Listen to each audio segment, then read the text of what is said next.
One, two, three. This is Dr. Alex Avila, and here we are live at the LA Book Festival, USC, and every week we talk about how to love yourself, others, and a higher power on Love University.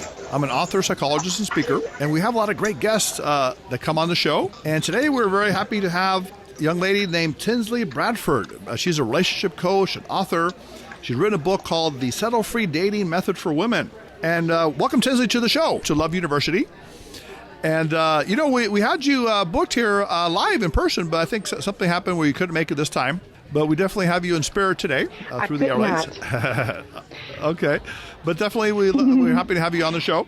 Now, let me ask you, Tinzley, why are you more than pretty feet? I am more than pretty feet. Yes. First of all, Dr. Alex, thank you so much for having me on today. Of course. And for your audience, I'm very excited. What I learned over the years as being an author, a new author, yes, and a speaker as well, as a woman, a lot of times we are judged by physical appearance. And sometimes what we can really bring to the table mentally is often overlooked and determined later on. Yes. But men want to see how we look. They want to make sure we got pretty feet. Yes. Okay, there you go. They want to make pretty sure we feet. got cute waist. Okay, but pretty mind and pretty Yes. soul, too, at the same time, I imagine is important. Absolutely. So my experience with that was, to make a long story short, I actually had a guy ask me if I had pretty feet before he'd go on a date with me. And I said, no. Okay, so he's trying to judge you that way. Now, Tinzley, tell me about this idea. You call it settle-free dating, and you've written a book on this for women. So what's the idea? Why do women settle in relationships? What's going on with that? Why do they settle? Why do women settle in relationships, you think? Yes. Why is that? I think personally a lot of women settle in relationships because they're lonely. They want to feel like they're not socially awkward. A lot of times if you're not in a relationship, especially by a certain age, you're judged as a difficult person. It must be you. You have to have the problem. Yes. You must be part of the reason why no one wants to settle down. Right. When in all reality, a lot of times we just won't settle for stuff that we don't feel is a good fit for who we are. We know we can do better. Yes. But we settle sometimes because we don't want our mom to be disappointed that we don't have a man yet, or we don't want our friends to go, girl, when you gonna find you a man? What's wrong with you? Or we're just simply bored. Mm-hmm. And I'm gonna say this too, Dr. Alex, some women settle in relationships because they're not stable, and the guy who they're dating may be stable, so they say, I might as well hang with this guy since he's paying the bills. It's sad but true. Exactly. So that can be an issue. So practical reasons and other reasons, maybe self-esteem. I think you talk about a lot in your book, that if you don't have self-esteem, you might choose men that are not worthy of you as a woman. Now, something else, Tinzley, I think you talk about this in your book, and I think you said that men and women may not be able to be friends because he might be interested in her romantically or sexually, but can men and women be friends, or is that going to be a hard sell? Oh my gosh, that's so hard. Yes. You have to be mature, and you have to be completely detached. Yes. And I say that because I've experienced it. I tried to be friends with someone that I once had very deep soul ties with, and it just wasn't working because I'm now looking at it as, oh my God, how can I sit there and pretend like I'm okay with him seeing someone else when I'm still tied to him? How can I pretend like I'm okay with him not going out to eat with me, but him going out to eat with someone else? It was very challenging. But let me tell you how I got past it. Right. I got past it when I realized that our friendship and our relationship and our history was so much bigger than the status, that the longevity of our friendship made it worth us still being cool with each other. And I understood I wasn't a good fit for him in a relationship. He wasn't a good fit for me romantically, but we were the bomb friends. So I can see that. helped me get past it. Exactly. How about the other way, where a guy just meets you and he knows you're with someone, or he's with someone, he says, let's just be friends. Are you skeptical about that, or do you think it's possible?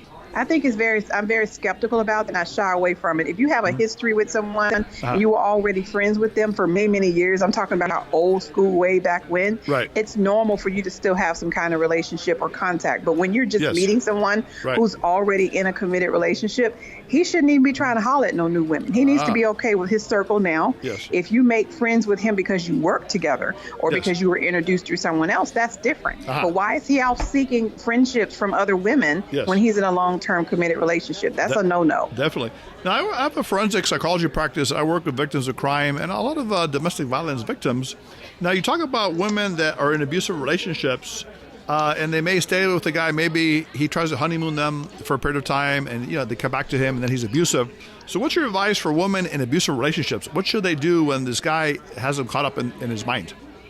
I want you to, first of all, really identify what it is women in abusive relationships you're dealing with. Yes. Is that happiness? Are you 100% happy? Yes. Are you 100% in a place of peace mentally, Right. physically, and spiritually? Ah. If you know for a fact that you cannot say yes to any of those answers, then you are those questions, then you're definitely in an abusive, controlling situation. And here's my thing. Yes. You need to slowly be planning your exit strategy Yes. without making it too known. Ah. But you got to do it. You got to pull a Tina Turner on him. Oh, okay. You're in that sleep one day and you just run out the house. Well, that makes sense, yeah. So disappear as quickly as you can. Now the other thing is, Tinzley, this is an interesting thing you said, that women who move too fast. Now, I always thought that sometimes men move too fast, but you're saying that women move too fast in relationships too. Now, why is that, and what can they do not to do that? You have to stop going into relationships with the idea that that person is going to be your soulmate right off the top. You have to stop going into a relationship with the idea that this person has to commit to you. They're going to commit to you. Everything is going to work, because you're going to set yourself up for disappointment and deception, especially if you're going in for the wrong reasons. And once again, that was with the first question. You're going in because you're lonely. You're going in because you don't want to feel socially awkward. If the person's not matching you and what you're bringing to the table as far as the love, the energy, the consistency, the interest, all of that shows a person is serious, then you shouldn't be chasing and begging anyone. No woman should be chasing and begging someone. So I just feel like slow down and see where this person's mind is. He will show you how he feels. Either he's going to show you he's interested by pursuing you, being consistent, showing his interest, or he's going to show you he's not interested by not doing any of that, not hardly calling, not showing any consistency, not planning things with you. Pay attention to those telltale signs of who you're dealing with. Right, exactly. Now, Tinzley, you also say something like you should be skeptical, but then also it's good to be trusting. So how do you define the line between skeptical and trusting in relationships? If you're too skeptical, Yes. you push guys away. If you're too trusting, you might get hurt. So how do you teach women about that? The way that I coach on being skeptical, it's a gut feeling. When you're being skeptical, that means that you pretty much feel in the beginning stages something is off. A lot of times our gut intuitions are telling us right there, the writing's on the wall, the signs are there, but we're trying to ignore it. When you're going in with someone saying, oh, everything's cool with me, I'm just, sitting here on the curb with these 5 women, but none of these women are my woman. I'm just chilling with them. Yeah. That right there will show you something's weird. You need to be skeptical. Right. Now, trusting is if a man is telling you, okay, I'm single, I'm available, and I'm not in a relationship, and he's showing you these things based on his consistency and his action, you got to kind of be trusting of him and give him a chance to really show you. If he's not showing you any other reasons to doubt him, you can't come off the top and say, yeah, right, yeah, you probably are with somebody. Because if he's telling you that he's not, Yes, right. you got to give him a shot to show you that he's being honest. That makes sense. Now, the other thing, Tinzley, is interesting is you talk about giving a man a second chance, and then you talk about dating your ex or maybe a guy that you're, were with for a little bit of time. Now, is that a good idea? If you go back with your ex, isn't that the same person you broke up with for a reason? Or do you think you can still salvage that? I think that you have to make sure you look at it at a bigger lens. When I wrote that column in that chapter, I talked about it and I said, you know what? There are different stages as to why people broke up. Some of it may be abuse and it's not a great fit. Absolutely, 100% certainly you do not want to ever go backwards to anyone that was hurting you and harming you and abusing you and mistreating you, being violent, whether it's mentally or physically or verbally. Right. However, there are times where you were dating someone at a very immature time in your life. He was immature, you were immature, you both weren't really stable. You liked each other, but you weren't really at a place where you could really be 100% for each other. So you kind of broke away, whether it's you moved out to another state, he stayed in his state, or you guys just went your separate ways. Well, then when the maturity came and he grew up and realized, hey, this is the one from back in the day I really liked. I never mistreated her. She never mistreated me. We just kind of went our separate ways. Now we're mature and we're ready. I don't see a problem with giving that a second chance. He didn't do you wrong.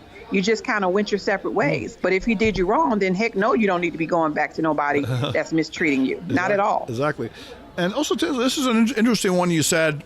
You said it's okay to remain single for the rest of your life if that's what it takes. You mean we need to get a lot of cats in the house, or what does that mean to remain single? So that one right there is a really catchy thing because I think about a lot of people right now who are and who have remained single and doing pretty good.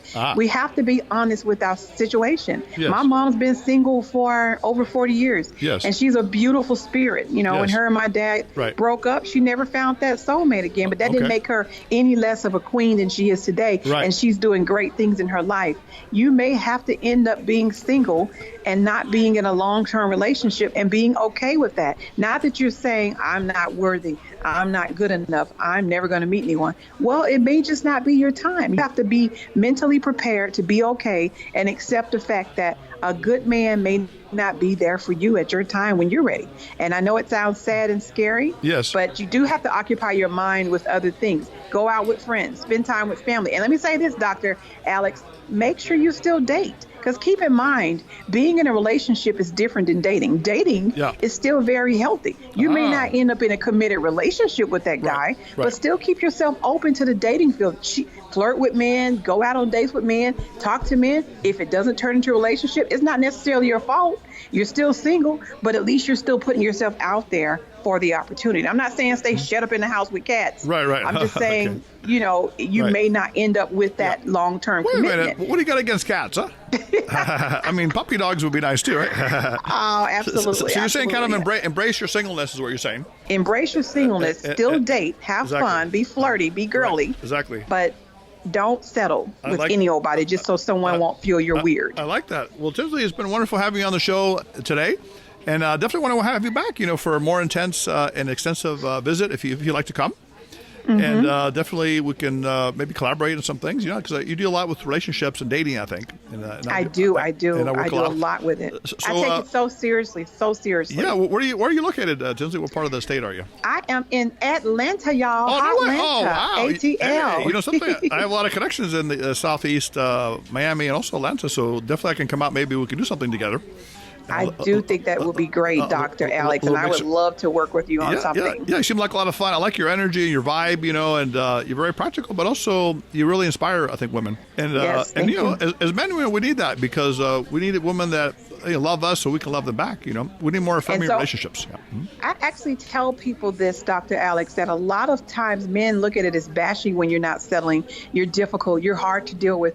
I think it's just that when a person like a woman who's been through enough in relationships finally realizes this guy is not serious about this thing, and she finally wakes up and realizes her value and remembers he doesn't value her, and she's ready to get on. She's calling him out on his BS. That doesn't mean she's crazy or she's psycho. She just simply finally woke up, and she's no longer going to deal with that type of behavior no more. And I commend women that finally wake up. How long can you sit there and deal with mistreatment and be okay with being ignored, downplayed, not taken seriously, disrespected? You know? Exactly. Now, Tinzley, where can readers hear about you, and do you have any materials that they can look at for you?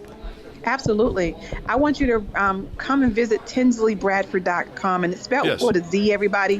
TINZLEY. Bradford.com. Come visit me on there. You can also connect with me on Instagram at Tinzley B, Twitter at Tinzley B. Look me up as author Tinzley Bradford on Facebook, and also I'm on LinkedIn with my own separate author Tinzley Bradford page. Come work with me. I got a link on my website where you can click if you want to work with me, want to partner with me, want to do some collaborations, want to order my book directly from the website. You can go to Amazon to get a copy of my book, The Settle-Free Dating Method for Women. I'm ready. Anyone that's tired of settling. Anyone that's tired of settling. Let's do it. I can get you out of that. I like your power there and your enthusiasm. So again, Dr. Alex Avila, it's been a lovely guest today. We're live at the USC Festival of Books.